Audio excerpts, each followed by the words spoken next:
Bienvenue sur cette formation gratuite, les 4 secrets pour lancer son business en 2021.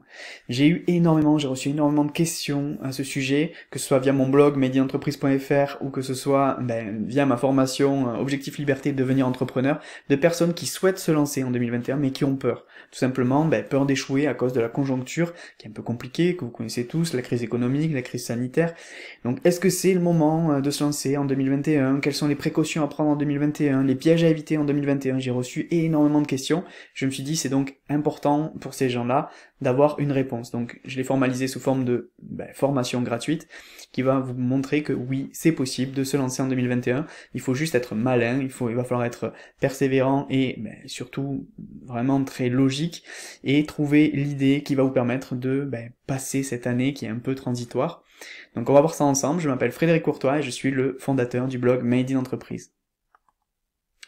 Donc on va voir dans un premier temps, le premier secret, c'est comment avoir ou rendre une idée compatible 2021. Alors quand je dis 2021, c'est aussi 2022, 2023, etc. Le but c'est d'avoir un business qui fonctionne sur le long terme. Donc vous allez voir que ça demande quelques ajustements, il va falloir être un peu malin, mais voilà, c'est possible. Le deuxième secret, et pas des moindres, c'est la digitalisation.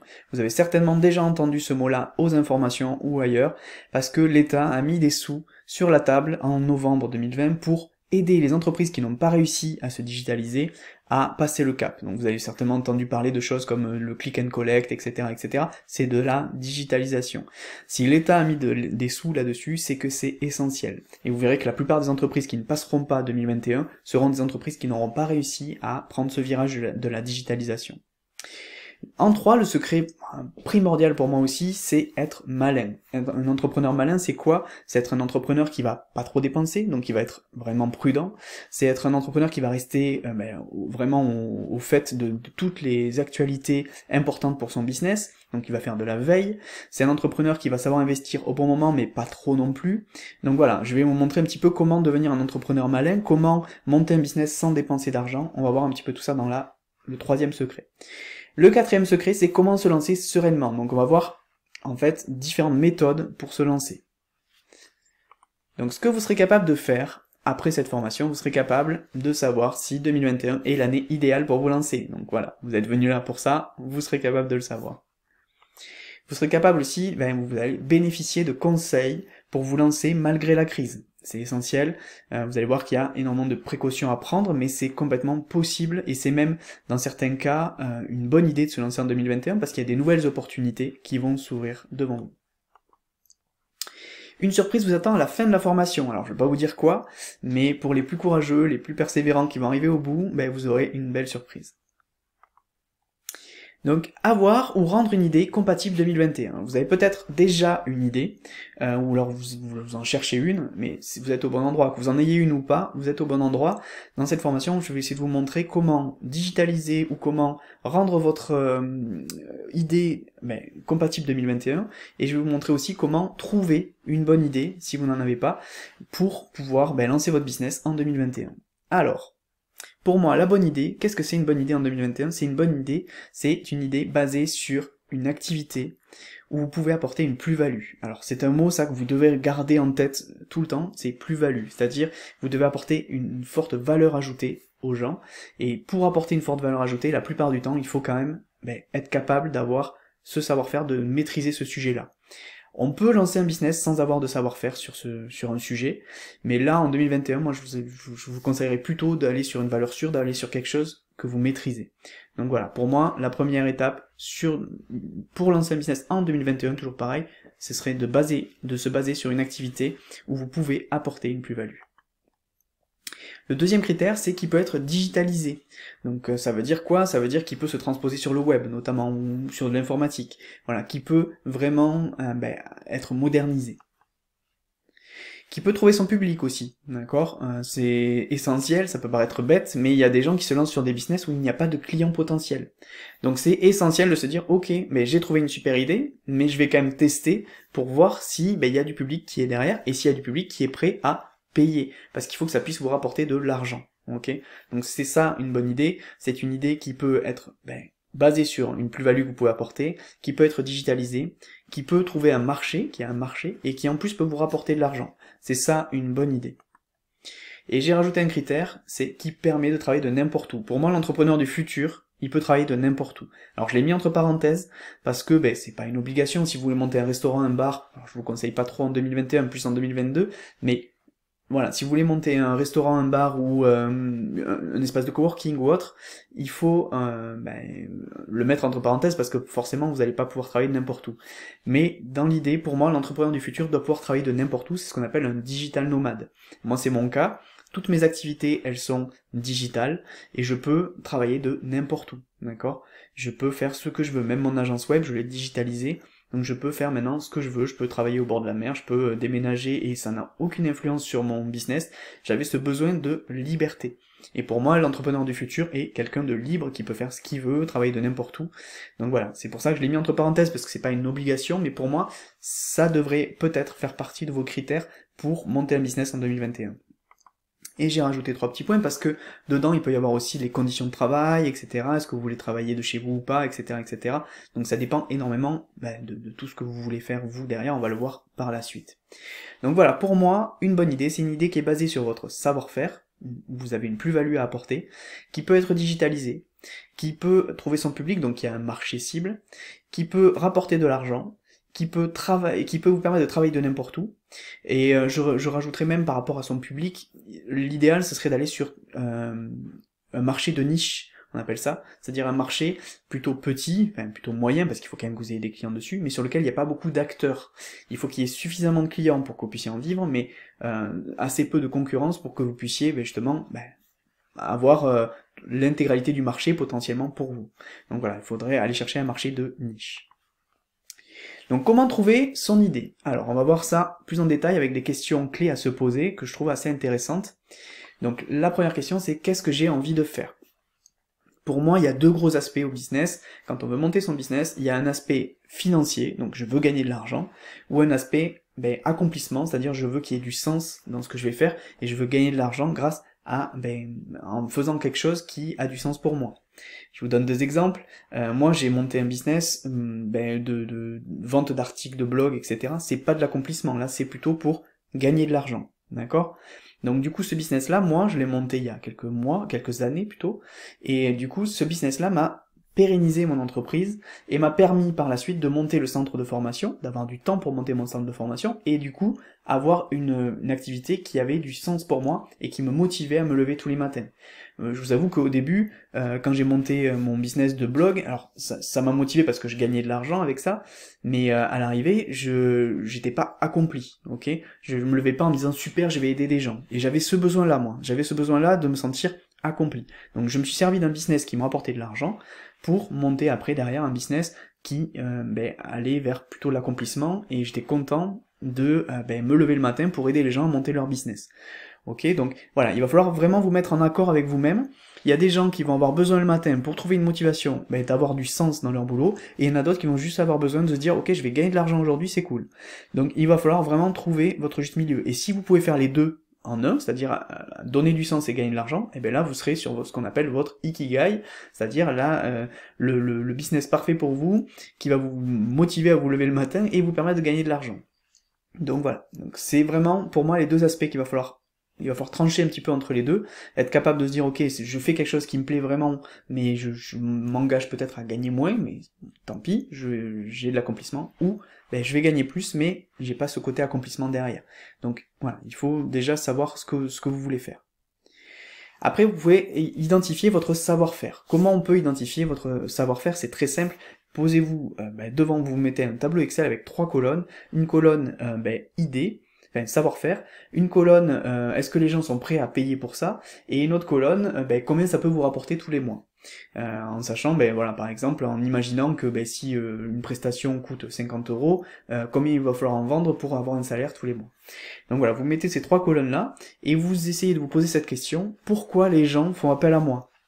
Pourquoi les gens m'appellent? Est-ce que c'est pour un conseil amoureux? Est-ce que c'est parce que j'ai des gros bras, je peux les aider à déménager? Est-ce que c'est parce que je sais réparer un ordinateur? Est-ce que c'est parce que je suis super fort en design et du coup pour faire leur CV ou des choses comme ça, ils ont besoin de moi? Donc voilà, posez-vous ces questions-là et listez tous vos savoir-faire, vous allez forcément en trouver plusieurs, on a tous plusieurs savoir-faire, et vous essayez après dans la colonne suivante de savoir si c'est monétisable, c'est-à-dire si les gens sont prêts à payer pour ça. Donc, vous pouvez poser la question autour de vous, tout simplement. Vous dites, voilà, la dernière fois, tu m'as posé la question pour tes problèmes amoureux, etc. Est-ce que toi, tu serais capable de payer pour que quelqu'un te conseille sur tes problèmes amoureux? Oui, non, etc. Voilà, et vous le mettez dans la colonne, vous posez la question à 3-4 personnes que vous savez qui ont ces problématiques-là ou qui sont venus vous voir pour ces problématiques-là, et vous allez pouvoir petit à petit identifier les idées, les savoir-faire que vous avez qui sont monétisables. Troisième question, quel entrepreneur je souhaite devenir? Est-ce que je veux être un entrepreneur individuel? C'est-à-dire, moi je suis plutôt un entrepreneur individuel, j'ai pas envie d'avoir de salariés, donc j'ai des freelance mais pas de salariés, et je veux pas avoir d'associés, parce que ça s'est toujours mal passé quand j'ai eu des associés. Sur mon premier business, j'ai eu un associé, et j'ai revendu mes parts au bout de 5 ans parce que je n'arrivais pas à... j'étais pas le seul maître à bord, j'avais pas la liberté de ma stratégie, j'avais pas voilà, donc du coup ça m'allait pas. Donc voilà, moi je suis un entrepreneur individuel, mais vous, qu'est-ce que vous êtes comme entrepreneur? Est-ce que vous avez besoin d'avoir une équipe autour de vous? Est-ce que vous voulez être un vrai capitaine d'industrie avec beaucoup de monde? Est-ce que vous voulez faire produire des produits et donc du coup il va vous falloir une usine, etc. Est-ce que vous voulez travailler n'importe où? Est-ce que voilà, il va falloir vraiment se poser toutes ces questions-là pour aller un peu plus profondément dans votre idée de business. Et vous allez voir que ça va vous aider à faire le point aussi, si vous avez vu plusieurs savoir-faire intéressants, le fait de vous dire, ok, moi je veux être tel entrepreneur plus tard, vous allez peut-être éliminer certaines idées de business qui sont venues en répondant à la question, quel est mon savoir-faire? Donc, après, la dernière question, c'est quelles sont les conditions de travail que je souhaite avoir? Est-ce que je veux travailler dans un open space avec plein de monde parce que j'ai besoin d'avoir du contact? Est-ce que je veux travailler à l'extérieur parce que j'ai besoin d'être en contact avec la nature? Est-ce que j'ai besoin d'être tout seul chez moi et de travailler de n'importe où? Voilà, il faut répondre un petit peu à cette question-là pour affiner encore un peu plus. Là, franchement, si vous répondez à ces 4 questions-là, donc qu'est-ce que j'ai envie de faire? Donc plus gagner de l'argent ou plus aller chercher mon ikigai, qu'on appelle ça, donc ma motivation suprême pour me lever le matin, ou est-ce que j'ai envie, quels sont les savoir-faire que j'ai à ma disposition, quel entrepreneur je souhaite devenir, donc est-ce que je veux être plus un entrepreneur individuel, plus en équipe, etc., etc., et quelles sont les conditions de travail que je souhaite avoir. Et si vous répondez à ces 4 questions, vous allez voir que déjà, il va y avoir des tendances qui vont se dessiner. Est-ce que vous allez être plus attiré vers le coaching, plus attiré vers la formation, plus attiré vers l'artisanat, vers le bâtiment, vous allez voir déjà des grosses tendances qui vont se présenter à vous. Et après, ce sera intéressant peut-être plus tard qu'on s'appelle et qu'on parle un petit peu de votre projet pour affiner votre idée, mais dans l'idée déjà, vous allez avoir des grandes tendances.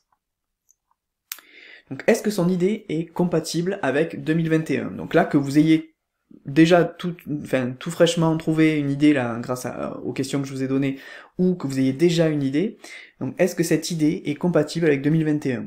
Pourquoi je pose cette question? Parce que tous les business ne sont pas compatibles avec 2021. Par exemple, un restaurant, un bar, je vais vous conseiller plutôt de préparer votre projet en 2021 pour l'ouvrir en 2022. Il y a beaucoup de gens d'ailleurs qui rachètent des bars et des restaurants actuellement parce que les bars et les restaurants sont en difficulté et du coup retapent un peu le resto, etc., revoient la carte, etc., mettent une personne dedans en gérance et ils vont regonfler le chiffre d'affaires en 2022 et derrière ils vont le revendre en 2023. Il y a beaucoup de gens qui se sont lancés sur ce genre de business. Mais bon, il faut avoir des sous pour acheter, il faut avoir c'est un pari sur l'avenir aussi parce que si le Covid la Covid nous se poursuit en 2022, là ils auront peut-être un peu de difficultés. Donc voilà, moi je vous conseillerais pas d'aller vers ce genre de business en 2021, je vous conseillerais plutôt d'aller sur des business plutôt web, plutôt digitalisés. Est-ce que cette idée répond à un besoin? Alors ça c'est essentiel. Il y a beaucoup de gens qui partent sur le principe que j'ai une bonne idée, je vais me lancer là-dessus. C'est une bêtise. C'est pas parce que vous avez une bonne idée pour vous qu'elle est bonne pour tout le monde. D'accord? Donc il faut vraiment prendre la température, il faut aller voir si il y a un vrai besoin, si c'est un besoin urgent pour les gens, parce que plus le besoin est urgent, plus vous répondez à un besoin urgent et plus vous allez pouvoir vendre votre produit. Si c'est un besoin vraiment secondaire, voire tertiaire, vous n'aurez aucun client, ou alors les gens ils vont se dire ok peut-être je ferai ça dans 2 ans ou dans 3 ans. Par contre si c'est un besoin vraiment primaire, là vous allez être sur quelque chose d'important pour les gens, et du coup, par exemple la gestion du stress est importante pour les gens, vous allez peut-être trouver des clients. Par contre si vous proposez un service, je sais pas moi par exemple, hyper intéressant, mais je sais pas, de conciergerie pour les entreprises, c'est quelque chose qui est en vogue en ce moment, en 2021, je pense pas que ce soit très intéressant, parce qu'il va y avoir des reconfinements, des choses comme ça, donc la conciergerie, ça va pas trop marcher. Pareil pour le pet sitting, c'est quelque chose qui avait le vent en poupe, donc c'est garder les animaux, aller au domicile des gens, sortir les chiens, etc. Mais sauf que les gens, là, à l'heure actuelle, maintenant, ils sont chez eux tout le temps. Donc du coup, ils ont moins besoin de ça. Donc 2021, c'est pas la bonne année pour ça. Ce sera peut-être la bonne année en 2022 ou 2023. Donc voilà, il faut se dire, est-ce que ça répond bien à un besoin actuel, d'accord? C'est pour ça que j'ai mis et aux nouvelles exigences des consommateurs. Parce que les consommateurs vont un peu plus rester chez eux. Il faut pas croire que une fois 2021 passé, une fois la Covid passée, tout le monde va repartir comme avant en fait. Il y a des gens qui vont avoir peur, il y a des gens qui vont avoir pris des habitudes, et ça va être compliqué de changer les habitudes des gens, ok? Les gens vont s'être habitués à faire beaucoup de click and collect, à pas perdre de temps dans les que des magasins et compagnie. Il va falloir vraiment s'adapter et se mettre en tête que les modes de consommation auront changé vraiment à long terme. Donc ça, il faut vraiment en être conscient parce que sinon vous allez être embêté en croyant que ça va repartir comme avant. En fait, la crise du Covid, qu'est-ce qu'elle a fait? Elle a en fait accéléré la digitalisation de nombreux business. Okay. C'est quelque chose qui était en cours, hein, la digitalisation. Mais là, en fait, ça l'a accéléré. C'est-à-dire que la situation dans laquelle on se trouve maintenant, c'est une situation dans laquelle on aurait dû se trouver dans 5 ans ou 10 ans. Et là, en fait, on s'y retrouve maintenant, tout simplement parce que la Covid a en fait accéléré tout ça, a obligé les gens à rester chez eux, à consommer beaucoup plus digital, à consommer beaucoup plus sur Internet. Je crois que c'est la vente en ligne lors du premier confinement a fait plus 5%. De vente, là où les commerces physiques ont fait zéro, d'accord? Enfin, on fait moins 100% presque. Donc du coup, il faut se dire, ok, c'est quelque chose qui va évoluer. Les gens ont fait beaucoup de cadeaux via Amazon, via d'autres plateformes, donc il va falloir vraiment digitaliser et penser aux nouveaux modes de consommation des utilisateurs. Est-ce que mon idée peut se digitaliser? Ça rejoint ce que j'ai dit au-dessus. Il va falloir se poser la question, est-ce que mon idée peut se transposer sur le web? Si c'est pas le cas, attention quand même au lancement en 2021. Alors il y a des choses qui peuvent marcher sans digitalisation, hein. Mais pour moi en fait tout business, même si vous voulez vous monter par exemple en agent commercial dans l'immobilier, il va falloir penser à la digitalisation parce qu'il va falloir penser aux visites virtuelles, il va falloir penser à avoir une plus grosse visibilité sur les réseaux sociaux, etc., etc. Donc n'importe quel business physique va avoir besoin d'une part digitale. Donc il va falloir vraiment y réfléchir. Si jamais ça peut pas se digitaliser, est-ce qu'il faut que j'abandonne mon projet ou est-ce qu'il faut que j'attende que la situation redevienne normale? Ça aussi c'est une question intéressante, ok, à se poser. Ça veut pas dire si votre idée n'est pas bonne pour 2021 qu'elle sera pas bonne pour 2022. Mais voilà, il faut se dire ok, si c'est quelque chose, par exemple un escape game, je pense à ça parce que c'est quelque chose qui avait le vent en poupe avant la crise. Mais si c'est quelque chose que on peut pas digitaliser, c'est compliqué à digitaliser en tout cas, à ce moment-là on peut le faire, hein, mais ça va être très compliqué avec des caméras, enfin bon. Je sais pas s'il y en a qui l'ont fait, mais ça doit être compliqué. Et donc du coup, ça, peut-être que c'est quand même une bonne idée de garder ça. Ou alors du coworking aussi, c'est quelque chose qui marchait aussi, des espaces de coworking. Ça marchait très très bien, ça avait vraiment le vent en poupe parce qu'il y a de plus en plus de freelance, donc les gens avaient besoin de bureaux comme ça, de passage. Donc voilà, le coworking, ça marchait. Maintenant, là, en 2020-2021, ça a été compliqué, d'accord? Je sais de quoi je parle parce que moi, j'allais en monter un, hein, d'accord? En 2020, j'ai failli acheter un bâtiment pour monter du coworking. Mais j'aurais été bien embêté, ok? Donc, il faut faire attention à ces business-là qui peuvent pas se digitaliser et se dire, ok, soit je prépare mon projet pour 2022 ou 2023, et je sais que c'est pas pour tout de suite, et auquel cas je peux monter peut-être un autre business d'opportunité entre-temps qui va me ramener de l'argent, possiblement, hein.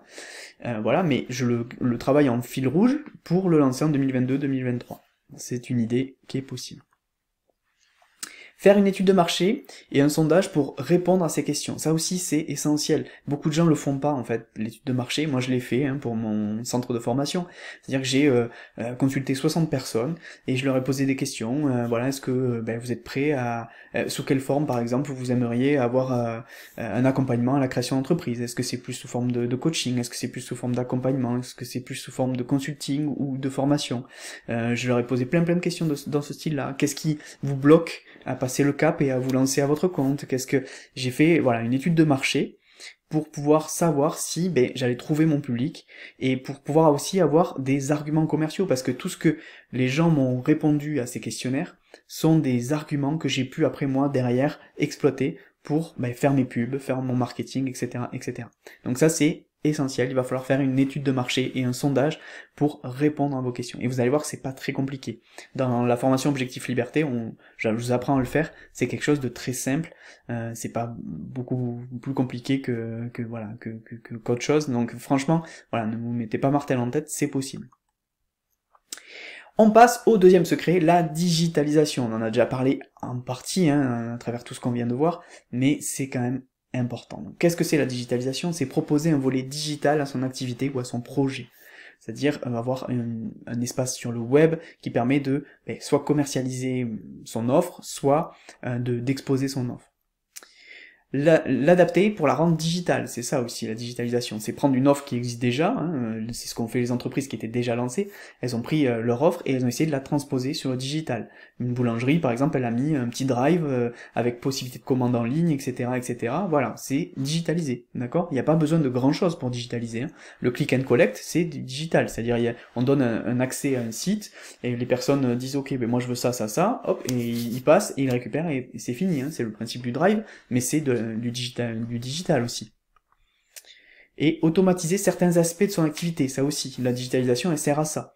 Quand vous allez pouvoir prévoir votre idée, vous allez voir que le fait que ce soit digitalisé, vous allez pouvoir automatiser énormément de choses. Moi, la prospection, je n'en fais jamais, parce que j'ai automatisé ma prospection grâce au digital.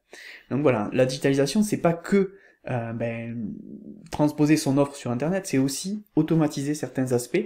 Vous allez voir que c'est très intéressant. Donc, digitaliser son offre. Comment faire? Alors, on va commencer par étudier ses concurrents, ok? Ça, c'est essentiel, c'est-à-dire voir comment les concurrents proposent leur offre sur Internet, comment ils se sont adaptés eux aussi, ok? Vous allez pouvoir faire, ça fait partie de l'étude de marché. Dans l'étude de marché, on étudie son marché cible, mais on étudie aussi ses concurrents, puisque ça fait partie du marché. Et là, vous allez pouvoir avoir une mine d'or d'informations, parce que ces gens-là, ils ont beaucoup d'avance sur vous, ils sont déjà lancés depuis 1 an, 2 ans, 3 ans parfois, ou 10 ans.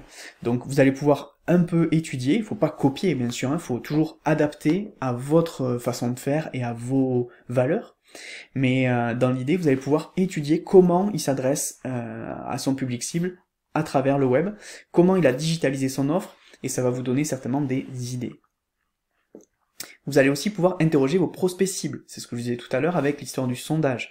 Vous allez pouvoir lui dire, ok, moi par exemple je voulais ouvrir un espace de coworking, comment vous voyez l'espace de coworking? Est-ce que c'est quelque chose où vous voulez plus un bureau indépendant? Est-ce que vous voulez plus un open space? Est-ce que qu'est-ce qui vous fait peur dans le coworking? Est-ce que c'est le bruit? Est-ce que c'est le prix? Est-ce que c'est voilà et du coup répondre à toutes ces questions-là, faire répondre ses prospects à toutes ces questions-là pour pouvoir analyser les réponses et adapter votre offre en conséquence.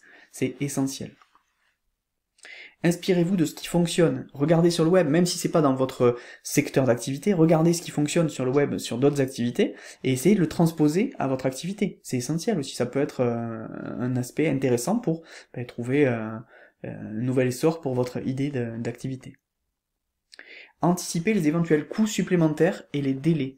Ça aussi c'est important. Si vous avez déjà une idée, ou si vous venez de trouver une idée, et que vous voulez vous lancer, il faut se dire, ok, le digital, ça a peut-être un coût aussi. Si je dois monter un site internet, un site e-commerce, si je dois, voilà, tout ça, ça a un coût, et ça a aussi des délais. Parce que quelqu'un qui va vous faire un site internet en 3 jours, c'est pas très bon signe, d'accord? Il faut quand même qu'il y passe du temps, qu'il soit réfléchi, qu'il y ait une architecture de site propre, etc. Donc forcément, vous allez prendre un peu de délai au niveau de votre projet. Donc il faut le prévoir dans votre projet. Vous allez voir, on en parlera aussi dans l'entrepreneur malin, parce que les coûts peuvent être franchement réduits, il y a des astuces pour ça. Digitaliser aussi votre communication. C'est essentiel, d'accord? Pour plusieurs aspects. Alors moi je suis issu du web marketing, donc forcément je vais prêcher un peu pour ce canal-là, mais dans l'idée en fait, digitaliser sa communication, ça a plusieurs bons effets. C'est-à-dire que les gens passent de plus en plus de temps sur Internet. Ils regardent plus ça maintenant que la télé, que ce soit via les replays, que ce soit via plein de choses en fait, via Netflix, etc., etc. Donc il faut déjà être présent sur le web parce que c'est là que les gens maintenant vont consommer et vont consommer de la publicité aussi. Donc il faut digitaliser sa communication. Si vous allez sur les réseaux sociaux, il y a 26 millions de Français qui sont sur Facebook, ok, et moyenne d'âge 40 ans. Donc si votre cible elle est à peu près dans cette moyenne d'âge, ben, il faut aller sur Facebook. Si votre cible elle est plutôt jeune, il faut plutôt aller sur TikTok ou sur... Voilà, mais il faut digitaliser votre communication pour aller toucher les gens là où ils sont. Donc ça c'est essentiel, c'est la première des choses. La deuxième des choses, c'est que la communication digitale, en fait, peut se mesurer, c'est-à-dire qu'on peut mettre des systèmes on appelle ça de tracking, de suivi, qui permettent de quantifier le nombre de prospects qu'on a reçus par tel ou tel canal, etc. Et ça permet de mesurer l'efficacité des campagnes, ce qui n'est pas forcément facile à faire avec une campagne 4x3 dans la rue, d'affiches, ou une publicité à la télé, d'accord? Donc là, c'est un super atout, c'est que vous allez pouvoir digitaliser votre communication et la maîtriser. Maîtriser le coût, maîtriser là où vous voulez l'afficher, etc. Qui c'est qui la voit? Voilà, vous allez pouvoir vraiment être beaucoup plus précis que sur les autres canaux. Et appuyez-vous sur des professionnels compétents. N'hésitez pas, parce que parfois on croit savoir, même moi qui suis dans le digital, j'ai fait appel à des gens pour monter des tunnels de vente, pour améliorer ma communication, pour améliorer mon web marketing, mes publicités sur Google ou sur Facebook. J'ai fait appel à des professionnels compétents, parce que, et d'une, c'est bien d'avoir un regard extérieur, et de deux, au bout d'un moment, on a plus du tout d'objectivité par rapport à son projet. Quand on y a passé beaucoup de temps, c'est très compliqué. Donc avoir quelqu'un qui a un peu plus de recul, qui est peut-être un peu meilleur que nous sur un sujet, et qui en plus a un regard vraiment extérieur et nouveau, ça va vous apporter énormément. Donc il ne faut pas hésiter à s'appuyer sur des professionnels compétents sur ces différents sujets pour vous aider à soit trouver l'idée et à la digitaliser, soit à réaliser votre communication digitale. La digitalisation des exemples. Alors, j'ai essayé de vous trouver des exemples très différents pour vous montrer que c'est pas si compliqué que ça et que même, voilà, même à faible coût, vous allez pouvoir digitaliser votre offre. Un site e-commerce. Bon, moi j'arrive à trouver des sites e-commerce à 1000 ou 1500 euros maintenant, voire même moins cher sur des mensualités ou des choses comme ça. Donc voilà, il faut se dire, ok, c'est possible de digitaliser via un site e-commerce. Donc après, il y a toute la communication et tout sur un site e-commerce, mais voilà, on peut digitaliser grâce à un site e-commerce. On peut rajouter une histoire de visite virtuelle. Je l'ai vu moi sur des agences immobilières bien sûr, mais on peut l'imaginer aussi sur une boutique physique. Imaginez vous avez une boutique de vêtements, vous pouvez très bien vous dire ok, eh ben moi je vais me créer une audience sur les réseaux sociaux de gens qui habitent pas loin de chez moi et qui sont intéressés par les habits, etc. Et je vais leur proposer des visites virtuelles de ma boutique, même si on est en confinement, même si ils ont pas envie de sortir de chez eux, ben je fais hop avec une petite caméra une visite virtuelle, je montre mes produits. Pourquoi pas imaginer une espèce de défilé un peu amateur avec les dernières tenues qui sont arrivées, etc., etc., pour donner envie aux gens de venir ou d'acheter, tout simplement.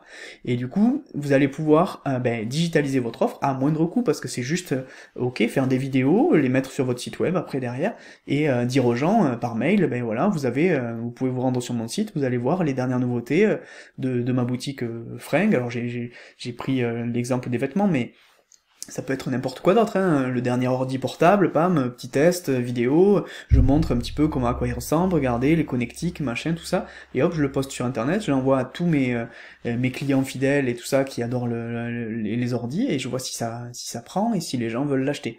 D'accord? Donc ça peut être, la visite virtuelle, ce n'est pas que pour l'immobilier, ça peut être pour n'importe quelle boutique, pour montrer un peu les nouveautés, etc., etc. Un service de click and collect, donc ça c'est maintenant, enfin voilà, c'est rentré dans le langage commun, on va dire, grâce au confinement ou à cause du confinement. Voilà, c'est vraiment, je clique sur un site, je fais ma commande et je viens le chercher à la sortie du magasin. Voilà, donc ça c'est hyper simple à mettre en place maintenant, il y a des systèmes automatisés pour pas grand chose qui peuvent vous permettre de le mettre en place sur votre site web. Des rendez-vous digitalisés, donc on peut prendre un logiciel comme Zoom qui vaut 17 euros, il y a d'autres logiciels gratuits aussi qui existent, qui permettent de faire des rendez-vous à distance, que ce soit via, par exemple pour du coaching ou pour du consulting ou même pour des rendez-vous de vente.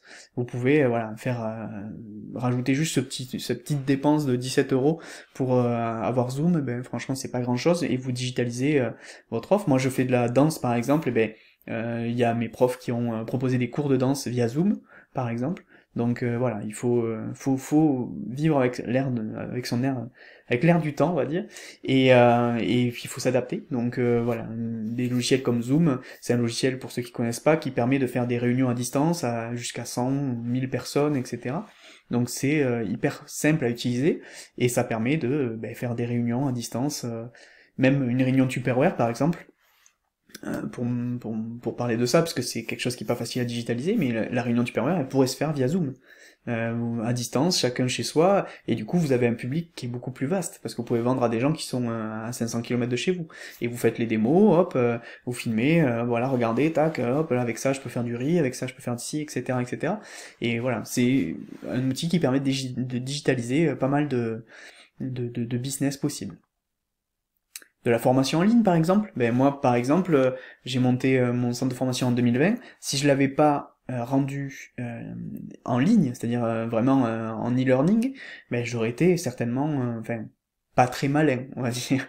Si j'avais fait que du présentiel en disant ok ben moi ce qui m'intéresse c'est le présentiel, je fais que du présentiel, ben 2020 et 2021 auraient été très compliqués pour moi. Alors que là en e-learning les gens ont que ça à faire de rester chez eux et de se former, et du coup ben pour moi c'était intéressant d'être sur du e-learning. Et pour compenser le souci entre guillemets du physique qui m'embêtait un petit peu à moi et qui parce que ben, justement c'est là qu'on échange beaucoup sur les projets, ben, j'ai rajouté 4 heures via Zoom d'accompagnement individualisé sur le projet des gens dans mes formations, et ça m'a rajouté le côté humain. Donc moi j'ai digitalisé avec ben, la formation e-learning et Zoom pour réussir à ben, avoir une interaction avec les gens et travailler sur leur projet pendant 4 heures. Donc voilà, par exemple, c'est comment moi j'ai digitalisé.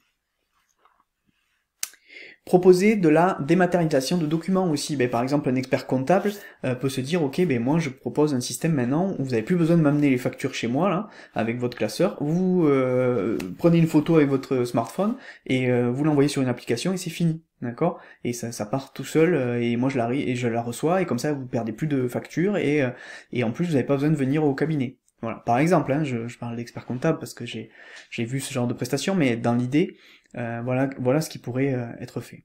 Donc là, je vous ai donné quelques exemples, il y en a énormément d'autres. Ok, la digitalisation, ça se résume pas à ces exemples-là. Il y a beaucoup de choses qu'on peut faire pour digitaliser une offre. Voilà, moi c'est les choses que j'ai pu proposer à des collègues à moi, à des clients à moi, que j'ai pu utiliser pour moi. Donc voilà, il faut réussir à trouver ce qui va aller vraiment coller à votre projet et l'aider à développer sa visibilité grâce à cette digitalisation. Être malin, donc ça c'est la troisième astuce, le troisième secret. Moi c'est mon préféré. Alors la digitalisation est super importante, hein, l'idée aussi. Mais dans l'idée, être malin pour moi c'est vraiment une façon d'être. Hein. Il y a des différents profils, si vous voulez, d'entrepreneurs. Il y a l'entrepreneur malin, il y a l'entrepreneur prudent, il y a l'entrepreneur fonceur. Voilà, il y a plusieurs profils d'entrepreneurs. Moi je me dirais plutôt prudent et malin, entre guillemets, et le malin en fait c'est celui qui est capable de faire de l'argent sans trop dépenser. Et moi c'est ce que j'essaie de prôner dans ma formation Objectif Liberté, c'est de dire, ok, d'apprendre aux gens, ok, vous pouvez gagner de l'argent, mais vous n'êtes pas obligé d'en dépenser des milliards et des milliards pour en gagner. Il va falloir être malin, savoir investir au bon moment, savoir investir comme il faut, trouver des astuces pour pas trop dépenser. Donc voilà, on va voir ça ensemble. Donc, limiter les risques. Donc, pour moi, c'est la première étape de l'entrepreneur malin. Il va limiter les risques. Donc, il va tester son idée et son concept. Donc, il va faire une étude de marché, ou alors, il va pouvoir aussi lancer son business en parallèle d'un salariat, par exemple, ou en gardant ses indemnités Pôle emploi. C'est possible aussi. D'accord? Donc, c'est une façon de limiter les risques. C'est-à-dire qu'il trouve son idée, il la teste, et il va la lancer, mais en parallèle de son salariat, par exemple, il va demander un 4/5e, et il va du coup consacrer tous ses vendredis au développement de son entreprise. Par exemple, c'est une idée. Et du coup, ça permet de se dire, ok, j'ai quand même 80% de mon salaire, donc j'ai une sécurité, mais j'ai un peu de temps pour développer mon business, et voilà, ça peut être une solution hyper sécurisante pour lancer un business. Dans la formation justement Objectif Liberté, j'en parle, et je donne les astuces là-dessus parce que c'est hyper intéressant de pouvoir se dire, ok, je garde, par exemple, je suis à Pôle emploi, je garde le maintien de mes droits Pôle emploi pendant que je monte mon business, ou pendant que je lance mon business même. Les premières années de mon business, je peux garder, ou je peux avoir un capital qui est versé grâce au Pôle emploi, etc. Donc il y a plein de choses à faire pour limiter les risques. Adaptez-les aux attentes des consommateurs, ça aussi, c'est hyper intéressant. En fait, quand vous allez monter votre business, vous allez faire en sorte de l'adapter pour que il réponde aux attentes du consommateur et du coup limiter les risques. C'est-à-dire qu'en fait, souvent, en fait c'est le même, c'est à peu près la même chose que sur la première ligne. Mais souvent en fait les gens lancent un business sans l'adapter au consommateur. L'entrepreneur malin, lui, il va savoir s'adapter aux attentes des consommateurs. Et même une fois qu'il a fait son étude de marché et qu'il lance son business, il va se dire, ok, je vais sonder continuellement mes clients pour pouvoir adapter mes produits ou mes services aux attentes des consommateurs. Et continuellement, il va tester parce que, tout simplement, les modes de consommation évoluent, les attentes des consommateurs et les besoins des consommateurs évoluent. Donc voilà, le businessman malin, lui, il va être toujours en veille et il va toujours être à l'affût des attentes des consommateurs pour pouvoir adapter, ou alors soit adapter son produit, soit créer un nouveau produit qu'il va pouvoir vendre en complément. Donc voilà, c'est hyper important. Soyez prudent. Pour moi, voilà, c'est pour limiter les risques, il va falloir que vous soyez prudent. C'est-à-dire que vous n'allez pas vous dire, ok, j'y pars comme ça, la fleur au fusil, sans tester mon idée, en balançant 5000 € sur la table ou 10 000 € sur la table, en faisant un prêt bancaire, en mettant en garantie ma maison, etc., etc. Non, on est en 2021, on est sur une année un peu transitoire. Il va falloir être prudent. Donc si vous déjà suivez les 2 premiers conseils, à savoir tester votre idée, la lancer en parallèle de votre salariat, adapter vos idées et vos produits aux attentes des consommateurs, déjà vous allez partir un peu dans le vrai et vous allez déjà vers la prudence, d'accord? Vous allez, plutôt que quelqu'un qui va tout lâcher, qui va démissionner pour lancer son business, qui va avoir 0 de Pôle emploi, etc. C'est pas possible. Il faut vraiment en 2021 être plus malin que ça et être prudent. Entourez-vous bien, ça aussi c'est important. Je pourrais vous donner des conseils là-dessus parce que moi je me suis mal entouré sur mon premier business. Tout simplement, la fille avec qui je sortais était très négative envers moi et m'a dit pourquoi tu te lances là-dedans, tu vas jamais y arriver. Et voilà. Et là en fait, il faut faire attention à son entourage parce que si vous avez un entourage qui vous tire vers le bas, vous n'allez pas forcément réussir, d'accord? Ça va être, ou alors vous allez réussir pour de mauvaises raisons. Moi j'ai réussi parce que je voulais lui prouver que elle avait tort. Et j'ai réussi, et puis après je suis parti. Mais dans l'idée, pour moi, il faut un entourage qui est hyper positif pour vous. Ma compagne actuelle, par contre, c'est le contraire. Tous les matins, elle me dit « Oh mon chéri, c'est génial ce que tu fais, t'aides les gens à monter leur business, etc. » Et moi, ça me gonfle, en fait. Ça me fait énormément de bien, ça me regonfle ma confiance en moi, ça me regonfle tout, en fait, ma motivation, etc. Et c'est pour ça que je vous dis, entourez-vous bien. Et alors, c'est votre entourage personnel, mais professionnel aussi. C'est-à-dire des partenaires. Moi, je me trompe encore sur certains choix de partenaires. Donc, j'essaye de faire attention, mais il faut être super prudent. On est en 2021, il faut faire attention, il faut vérifier la santé des partenaires avec qui on veut s'associer ou travailler sur un business, etc., etc. Donc, il faut s'entourer de personnes positives pour vous, et il faut que vous soyez vous-même positif. Et continuer de faire de la veille, ça c'est essentiel. Et ça va un peu avec la deuxième ligne qui est adapter votre idée aux attentes des consommateurs. Il faut tout le temps être en veille, se tenir informé des dernières techniques pour vendre, des dernières techniques liées à son métier, etc., etc., pour pas être dépassé, pour pas apprendre des choses via vos clients. Ce serait un peu dommage. Bon, alors vos clients vont toujours vous apprendre des choses, mais dans l'idée, il faut quand même être tout le temps dans la veille pour toujours limiter les risques. C'est-à-dire se dire, ok, j'ai toujours un temps d'avance, je peux évoluer. Je vous donne un exemple tout simple. Il y a des gens qui se sont servis du premier confinement pour gagner de l'argent. Parce qu'ils ont été malins, ils ont été dans la veille, c'est-à-dire qu'ils se sont dit direct, boum, il y a un confinement, ils ont anticipé un peu le truc, ils se sont dit, ok, j'ai vu qu'en Chine ils étaient confinés, en Italie ils sont confinés, ça va venir chez nous, donc en janvier-février 2020, ils se sont dit, on va monter une offre de click and collect, ou de site e-commerce, tout fait, préconçu, et hop, du coup dès que le confinement est arrivé, ils ont proposé à toutes les boîtes, mais voilà, vous voulez digitaliser votre offre pour sauver votre entreprise, hop, voilà, votre site e-commerce pour 1500 €, boum. Mais eux, ils ont été malins, ils ont été dans la veille, ils ont été dans l'anticipation. Et ils ont du coup limité les risques, ils ont peut-être même gagné plus d'argent que s'ils n'avaient pas monté cette offre-là. Limiter les coûts aussi, ça fait partie de l'entrepreneur malin, de limiter les coûts. Donc, il faut choisir un statut simple. Vous êtes en 2021, ne cherchez pas à aller monter une SA, une SARL, des choses comme ça. voilà, vous montez un statut de façon prudente, vous allez choisir un statut vraiment prudent, c'est-à-dire une micro-entreprise ou quelque chose, ou une URL, ou voilà, mais quelque chose de simple à gérer, parce que tout simplement, si vous vous lancez de façon prudente, soit en parallèle du Pôle emploi, soit en parallèle d'un salariat, il va falloir quelque chose de facile à gérer, quelque chose de peu coûteux, donc voilà, il faut vraiment être malin sur le choix du statut la première année. Après, vous pourrez le faire évoluer, votre statut, ça évolue un statut, on peut le changer. Donc il faut, voilà, être prudent sur cet aspect-là, parce que il y a des statuts comme la SARL par exemple qui peuvent coûter très cher, même sans chiffre d'affaires, d'accord. Donc il faut vraiment bien choisir son statut juridique.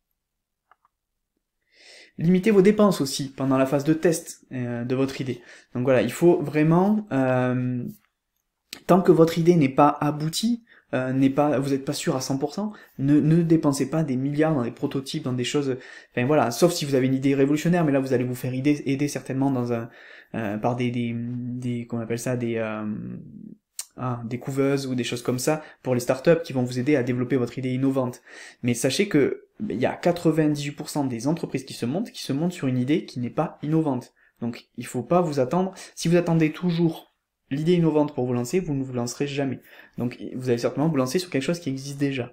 Donc voilà, vous allez certainement pouvoir lancer ça, mais par contre il faut limiter vos dépenses. Si vous dépensez 15, 20, 30 000 euros sans être sûr que votre idée puisse fonctionner, vous prenez un risque énorme, surtout en 2021. Donc voilà, après, il y a des entrepreneurs qui sont plus fonceurs que moi qui vont vous conseiller le contraire. Moi je vous conseille pas ça, je vous conseille plutôt d'aller sur des business où vous allez limiter l'investissement pour pouvoir justement gagner plus sans investir. Donc voilà, après c'est vraiment un positionnement, hein. Chacun voit midi à sa porte, moi je suis plutôt comme ça. Profitez du montant de votre CPF pour vous faire accompagner. Votre projet, en fait, c'est votre bébé. Avec votre CPF, donc le compte personnel de formation, vous y cotisez tous les ans depuis que vous êtes salarié, et à hauteur de 500 euros. Donc si vous l'avez jamais utilisé, vous devez avoir au moins, depuis 2015, au moins 2000-2500 euros dessus, mais profitez-en pour vous payer une formation. La formation va vous revenir à 0 euros, parce que si vous êtes éligible au CPF et que vous avez un montant suffisant sur votre CPF, vous allez pouvoir vous financer une formation ou un accompagnement à la création de votre entreprise. Donc vous allez avoir quelqu'un d'extérieur qui va vous aider, qui va vous guider, qui va vous aider à peaufiner votre idée, qui va vous aider à trouver des idées pour développer votre business, qui va vous aider pour trouver des clients. Enfin voilà, donc servez-vous du CPF. Il y a beaucoup de gens qui ne savent pas ce que c'est et qui ont du coup 3000 euros sur sur leur CPF, et qui ne l'ont jamais utilisé. Et c'est dommage, c'est de l'argent dormant qu'on ne peut pas utiliser autrement que pour faire de la formation, donc autant en profiter pour lancer votre projet et être accompagné de quelqu'un qui peut vous aider. Profitez des aides à la création d'entreprise aussi. Quand vous montez une entreprise, si vous êtes au Pôle emploi par exemple, vous avez droit à des aides, ce qu'on appelle l'ACRE, l'aide à la création et à la reprise d'entreprise. Donc et renseignez-vous là-dessus, essayez de trouver toutes ces aides-là, pour pouvoir, il y a des aides de la région aussi et tout ça, pour pouvoir monter sereinement votre entreprise. Il faut limiter les coûts. Donc là, si vous êtes malin, avec les aides à la création d'entreprise, vous allez limiter les coûts. Sous-traitez intelligemment les parties de votre projet que vous ne maîtrisez pas. Quand je dis intelligemment, c'est à faible coût. Vous avez il existe des sites en fait qui vous permettent de sous-traiter, par exemple la réalisation d'un logo, la réalisation d'un site internet, et du coup vous allez payer ça beaucoup moins cher que si vous passez par une agence web. Alors j'ai aucun intérêt à vous dire ça parce que j'ai une agence web, mais c'est à l'arrivée un conseil très très intelligent, parce que vous allez voir que vous allez certainement limiter les coûts de votre site internet, de votre logo, de vos cartes de visite, etc. si vous passez par ce genre de plateforme et que vous sous-traitez. Donc ça, c'est vraiment être un entrepreneur malin pour moi. C'est utiliser son CPF pour financer de l'aide à la création d'entreprise et une formation qui va vous aider et vous guider. C'est ne pas négliger les aides à la création d'entreprise, parce que si vous montez votre entreprise trop tôt, vous n'allez pas avoir ces aides-là, et du coup c'est dommage parce que vous avez une exonération de charges, etc. la première année. C'est limiter les dépenses pendant la phase de test. C'est choisir un statut simple à gérer les premiers temps, parce que forcément on sait pas trop, on va tester son concept et tout ça, on va pas monter un projet vraiment trop coûteux. Donc voilà, déjà vous voyez là il y a des astuces très précieuses, je sais pas si vous le voyez vraiment, mais il y a des astuces très précieuses qui peuvent vous aider vraiment à monter un business pour pas grand chose. Comment se lancer sereinement en 2021 ? Alors j'ai voulu rajouter cette partie-là parce que pour moi je me suis dit justement, si on va aller au bout de la logique, on peut trouver deux axes différents pour se lancer. On peut se lancer seul, Donc c'est possible de se lancer seul, même en 2021. Donc si vous êtes un entrepreneur dans l'âme et que les étapes d'une création d'entreprise ne vous font pas peur, et que la situation actuelle ne vous fait pas peur non plus, mais du coup vous pouvez vous lancer tout seul à votre compte, d'accord? Je vous ai donné pas mal de conseils précieux sur les 3 secrets précédents qui peuvent vous aider à vous lancer vraiment sereinement. Il vous suffit de suivre les étapes d'une création d'entreprise, vous allez sur madeinentreprise.fr, mon blog, et vous allez trouver toutes les étapes pour créer votre entreprise, vous n'avez plus qu'à suivre. Donc si vous êtes débrouillard, franchement, ça peut être une solution. Vous pouvez vous rapprocher aussi d'organismes comme la CCI, la Chambre du commerce et de l'industrie, qui peut vous aider à vous lancer sereinement aussi. Et puis, vous pouvez choisir un bon expert comptable si si vous allez choisir un statut juridique autre qu'une micro-entreprise, parce que sinon en micro-entreprise vous n'avez pas besoin d'expert comptable. Mais voilà, il faut, si vous avez besoin d'un expert comptable, choisir un bon expert comptable, parce que ça va vous permettre vraiment d'avoir quelqu'un sur qui vous appuyer pour toutes les décisions stratégiques, et c'est important. Sinon, vous pouvez choisir aussi d'être accompagné. Alors pourquoi vous faire accompagner? Vous pouvez profiter d'une expertise et d'un regard extérieur. Moi j'ai trouvé ça super. Moi je l'ai fait pour mon centre de formation. Je me suis appuyé sur un sachant, donc sur un formateur qui m'a montré comment devenir organisme de formation agréé, etc. Comment être éligible au CPF, comment voilà. Donc pour moi il n'y a pas de honte à se faire accompagner. Ça fait gagner du temps et forcément ça fait gagner de l'argent aussi. Vous éviterez de perdre du temps.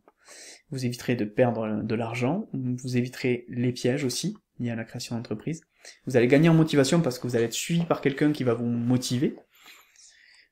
Et il n'y a pas de honte à se faire accompagner, voilà, comme je vous dis, moi je me suis fait accompagner pour devenir formateur, et du coup j'ai gagné certainement au moins 6 mois sur mon planning, grâce à cette formation pour devenir formateur que j'ai financée via mon CPF. Donc voilà, franchement, voilà. Pour moi, il y a 2 solutions. Donc soit vous pouvez essayer seul, soit vous pouvez vous faire accompagner. Moi sur ma première structure, en 2005, je me suis fait accompagner. Il y avait je sais plus comment s'appelait l'organisme, mais voilà, j'avais payé une formation via, à l'époque il n'y avait pas de DIF d'ailleurs, je l'avais payé moi-même, et je me suis fait accompagner pour toutes les démarches administratives, etc., parce que c'était une SARL, c'était un peu compliqué. Donc voilà, je me suis fait accompagner, et j'ai pas de honte à le dire, parce que j'ai gagné du temps, j'ai certainement fait les choses beaucoup mieux, ce qui m'a permis après de vendre mes parts de façon propre, parce que les statuts étaient bien rédigés, etc., etc. Donc voilà, il faut ne pas avoir peur de se faire accompagner, je pense, c'est un plus, parce que votre projet va peut-être progresser beaucoup plus vite que si vous partez tout seul. Du coup, je vous propose d'en savoir un peu plus sur ma formation Objectif Liberté. C'est une formation pour devenir entrepreneur, donc elle fait un peu plus de 22 heures, vous allez voir qu'il y a plusieurs formules. Elle est en e-learning, donc vous pouvez la consulter à votre rythme, vous pouvez la visionner les vidéos autant de fois que vous voulez, 24 heures sur 24, 7 jours sur 7, et elle est consultable à vie, et même les mises à jour, vous y avez accès gratuitement, d'accord? C'est inclus dans le prix de la formation. Donc c'est quand même un luxe, c'est quand même super de pouvoir le vivre comme ça. Je vous explique pourquoi, parce que tout simplement, moi c'était pareil, la formation pour devenir formateur, je l'ai suivi en e-learning aussi, parce que ce sont des processus qui prennent du temps. Devenir formateur, ça m'a pris 3 mois. Et en fait, si j'avais eu une formation en présentiel de 3 jours, je me serais jamais rappelé 3 mois après comment vendre ma formation, comment passer mon Datadoc, etc., etc. Donc du coup, là, l'avantage de ma formation en e-learning, c'est que j'ai pu revenir dessus quand j'en ai eu besoin 3 mois après, et du coup suivre les étapes bêtement, dont je me serais même pas rappelé si je les avais vues en présentiel 3 mois auparavant. Donc pour moi, c'est vraiment le genre de contenu de formation qui peut se délivrer en e-learning, qui doit se délivrer en e-learning, parce que comme ça, la personne peut suivre on va dire l'enseignement à son rythme, au moment où elle est sur telle ou telle étape, et pas en amont, et puis après il faut qu'elle s'en rappelle 3 mois après. Parce un processus de création d'entreprise, c'est 90 jours minimum, parce que il faut trouver l'idée, la tester, mettre en place une offre assez incroyable, pour que les gens aient envie d'acheter votre offre, il faut après voir toutes les démarches administratives, la création d'entreprise, trouver un nom, etc., etc., trouver des clients, etc. Et tout ça, ça prend du temps dans le temps, ouais. Et en fait, c'est un process assez long. Et ce process, du coup, il va falloir vraiment pouvoir consulter les vidéos en temps et en heure à chaque étape. Et c'est pour ça que le e-learning est très intéressant. Il y a jusqu'à 4 heures d'accompagnement pédagogique, donc c'est inclus dans la formation, si vous prenez la formation complète. Et du coup, là, c'est 4 heures individuelles, d'accord, où on est en tête à tête. tous les 2 ou tous les 3 si vous êtes plusieurs sur le projet, et du coup on va approfondir votre projet, et c'est pas 4 heures d'affilée, c'est 4 heures comme vous le voulez, qu'on découpe soit en 4 fois 4 heures, soit en 4 fois en 8 fois une demi-heure, etc. Et ça permet d'approfondir votre projet, de vous aider à différentes étapes de votre projet, que ce soit pour trouver des clients, que ce soit pour les démarches administratives, que ce soit pour monter votre projet au départ, donc toute l'étude de marché, voilà, je peux vous aider sur ces différents stades grâce à ces 4 heures d'accompagnement pédagogique en tête à tête.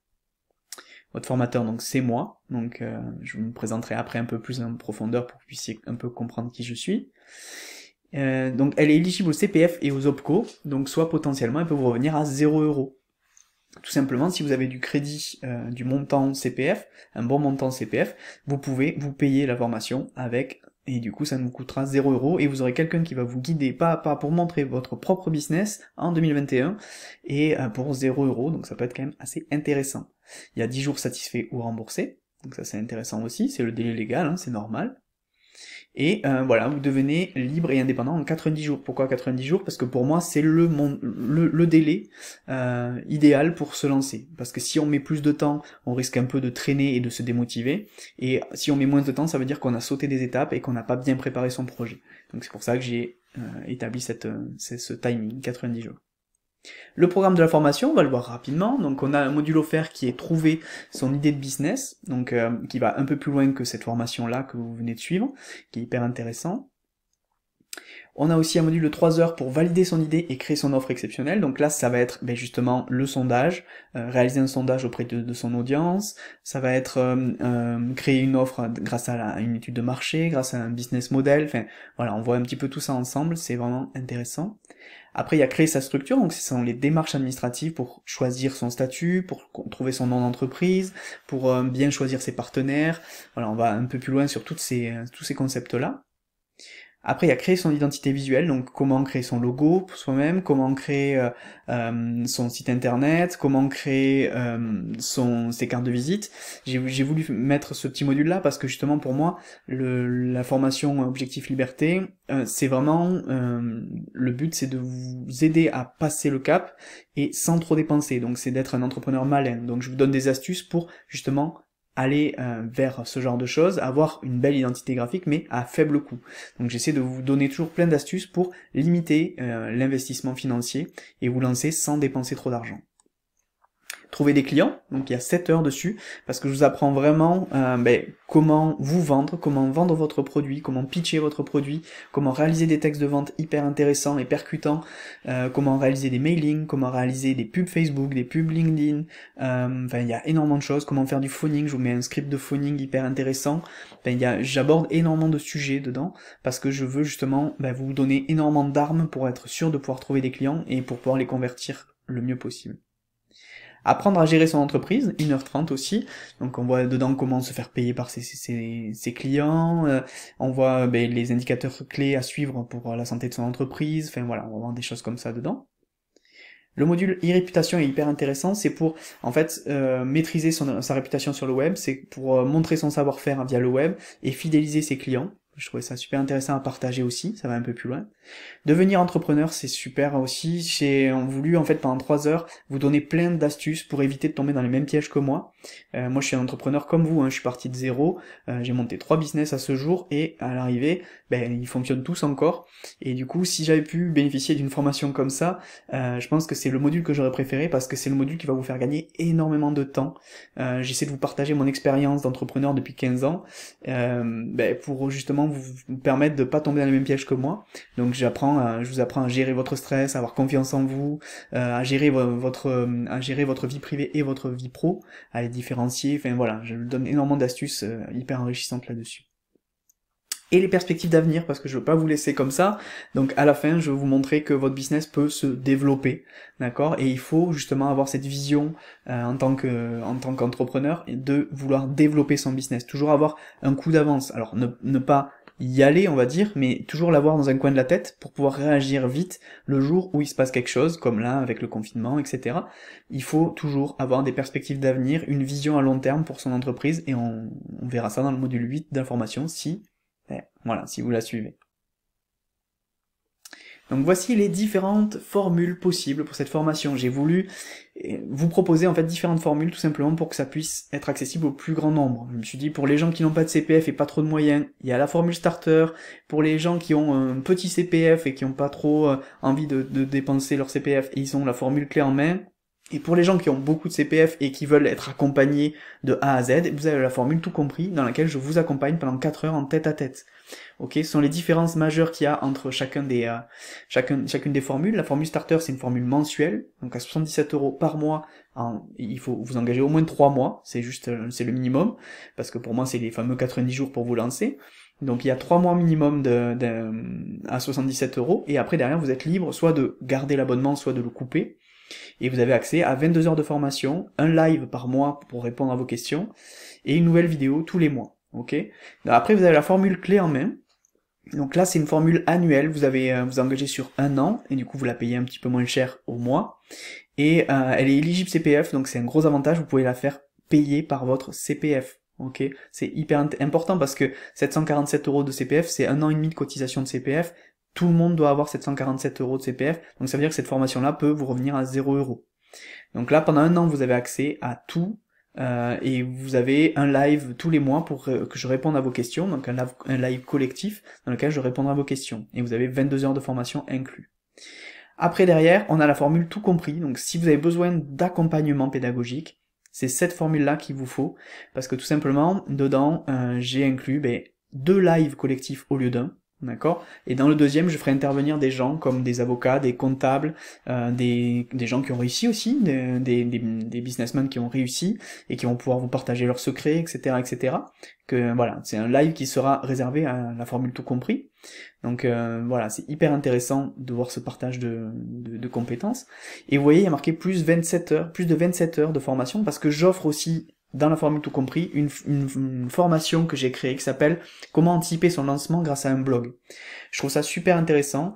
Moi, je l'ai fait. Par exemple, j'ai créé Made in Entreprise en 2018, qui est un blog dédié aux créateurs d'entreprise, parce que je savais que j'allais monter ce centre de formation un jour ou l'autre, et du coup, ça m'a aidé. Le jour où j'ai voulu monter mon centre de formation, mon blog m'a aidé, parce que j'avais déjà mon audience, j'avais déjà une crédibilité aux yeux des gens, puisque ça faisait 2 ans que je parlais d'entrepreneuriat et que je montrais mon savoir-faire.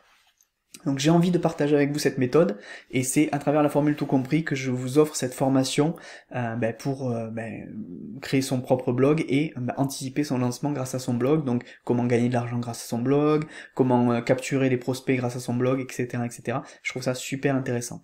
Donc vous avez tout ce qu'il y a dans la formule clé en main, mais en plus vous avez la formation pour créer son blog, vous avez un live en plus, vous avez 4 heures d'accompagnement pédagogique et la formation à vie.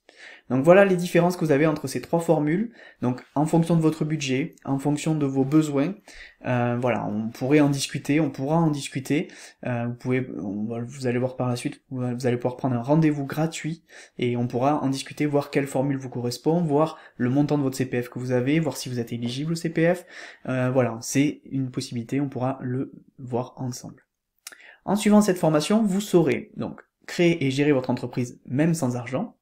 Vous saurez trouver des nouveaux clients rapidement, c'est essentiel, parce que sinon, sans clients, on peut pas avoir de revenus. Vous lancez en 90 jours. Vous allez pouvoir penser comme un entrepreneur, ça c'est essentiel pour moi, c'est avoir cette casquette d'entrepreneur et cet état d'esprit d'entrepreneur qui va vous donner une vision à long terme, qui va être hyper intéressante. Vous pouvez avoir les clés aussi pour réussir, et donc du coup avoir le courage pour vous lancer, parce que ça c'est parfois ce qui manque, le petit plus, parce que comme vous allez être suivi, surtout sur la version complète de la formation, vous allez être accompagné, donc vous allez avoir un challenge, à chaque fois on va se challenger, je vais essayer de vous pousser un petit peu, et de vous motiver pour que vous arriviez à lancer votre projet rapidement. Et vous allez profiter de mon expérience afin de vous éviter de perdre du temps et de l'argent du coup, et de tomber dans les mêmes pièges que moi. Ça c'est tout le module sur devenir entrepreneur au top. C'est essentiel pour moi, c'est là que j'ai pris le plus de plaisir vraiment à enregistrer cette formation.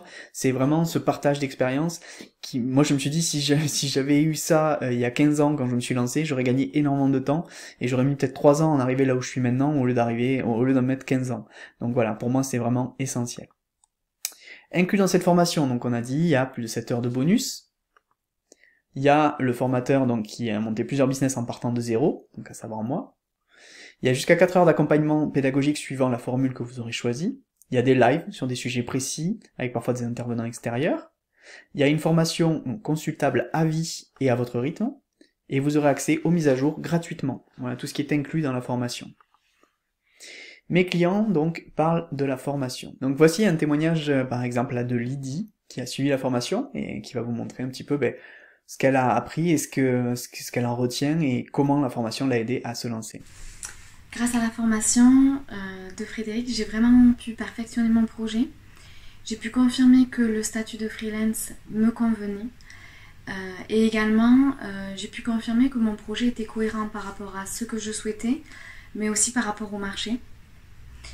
J'ai vraiment apprécié le retour d'expérience de Frédéric qui, à mon avis, m'a fait gagner beaucoup de temps. J'ai pu éviter des pièges de débutants assez facilement. Donc Frédéric, si je devais le décrire et si je devais décrire son accompagnement, c'est son écoute. Il a été très attentif par rapport à mes besoins, très disponible. Et il a fait preuve de beaucoup de patience, donc ça c'est quelque chose que j'ai vraiment apprécié.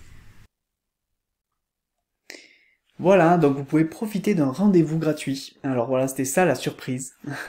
Donc en fait ça paraît une petite surprise, mais c'est vraiment une très très bonne surprise pour vous parce que c'est 30 minutes de consulting offertes pour votre projet. Donc c'est pas pour vous parler de la formation, c'est pour parler de votre projet.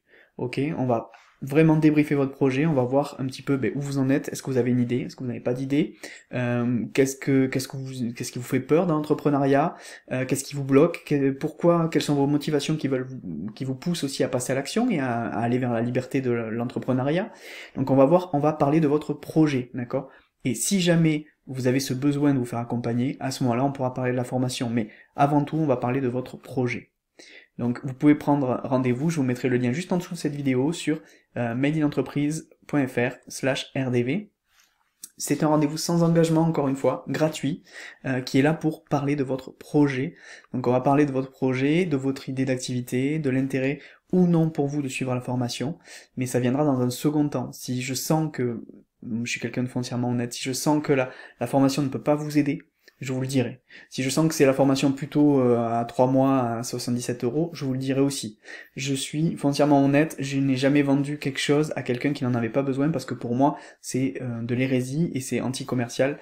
Donc voilà, pour moi vraiment c'est 30 minutes que je vous offre de mon temps pour parler de votre projet, pour approfondir votre projet, vous donner des idées pour développer votre idée.